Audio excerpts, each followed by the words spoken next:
Joining us now is our good friend, the #1 New York Times bestselling author, and in my opinion, probably the best suspense novelist out there, James Rollins. James, welcome back to the show. Thanks for having me again. I appreciate it. Yeah. Well, great to have you on board, and congratulations on the latest, The Demon Crown. Appreciate that. Excited to see this debut. Yeah, absolutely. Well, tell us a little bit about the book and maybe how it fits into the rest of the sensational Sigma Force series, and maybe how there's some departures and some new thrills in there.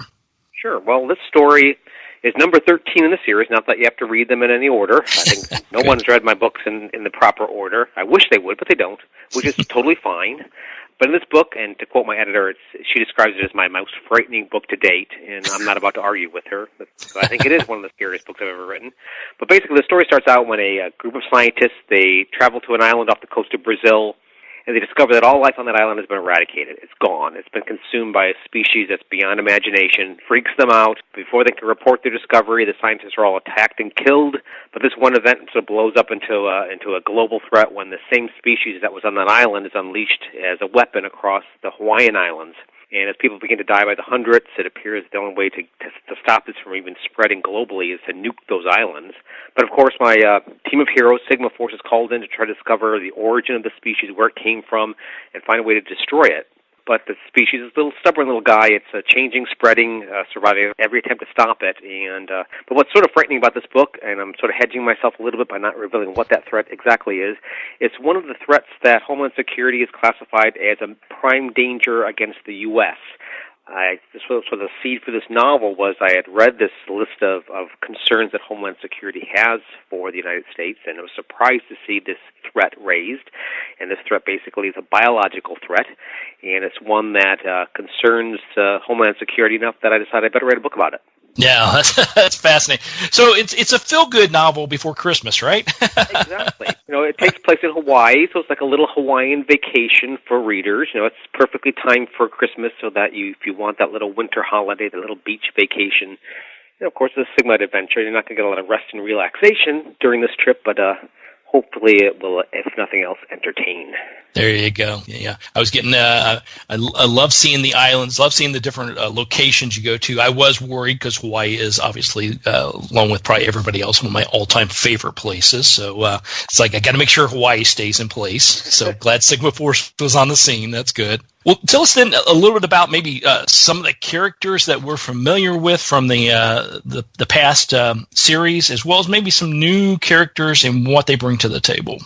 Sure. Well, Sigma Force, for those that aren't familiar, they're a group of Special Forces soldiers that were drummed out of the service for various reasons.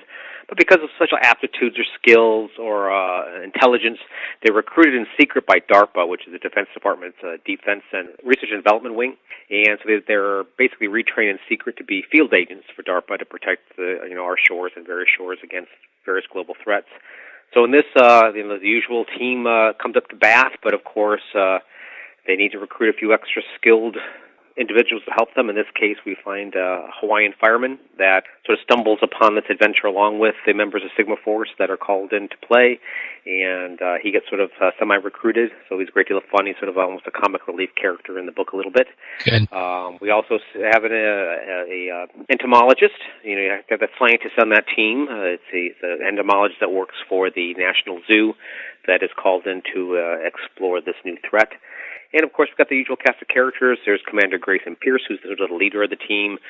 He's along with his usual cast of characters with Sigma Force. And there's a little bit of a little extra surprise for Gray in the fact that he finds out that his girlfriend may be pregnant. But I don't want to tell more than that. So that's one of the major elements of the story. Oh, boy. Another twist and turn. So I'm envisioning you in we'll say it's your office. I won't say it's your deep dungeon or your treehouse retreat, whatever it may be. But you're sitting there and you're thinking about, okay, I've got this series, and it's 13th in the series, so I know I have to bring back some of the characters that people are going to be familiar with. Otherwise, my fan base will kill me. So I've got to do that. How do you go about planning the whole plot and the scenario, the locations, and what the team's going to be doing this time compared to what they did last time? Well, one of the, initially I resisted doing series. I didn't want to do a series. Our first stories were all individual adventures. It was only upon some pressure from my publishing house that I finally broke down and wrote a series, because I had this problem that I call the Jessica Fletcher syndrome. You've all seen Murder, She Wrote. Mm-hmm. Jessica Fletcher, old woman, stumbling across dead bodies every week. I've never stumbled over a dead body, so I always had that sort of problem with series characters. Why is that one series character always getting into such mischief? Unless, of course, the last revelation of the last episode of Murder, She Wrote was that she was a serial killer and she's been framing everybody all along. That don't make sense. But so I resisted doing a series because of that problem, but I thought if I make a series based on a group rather than an individual, then I can have a little more fun.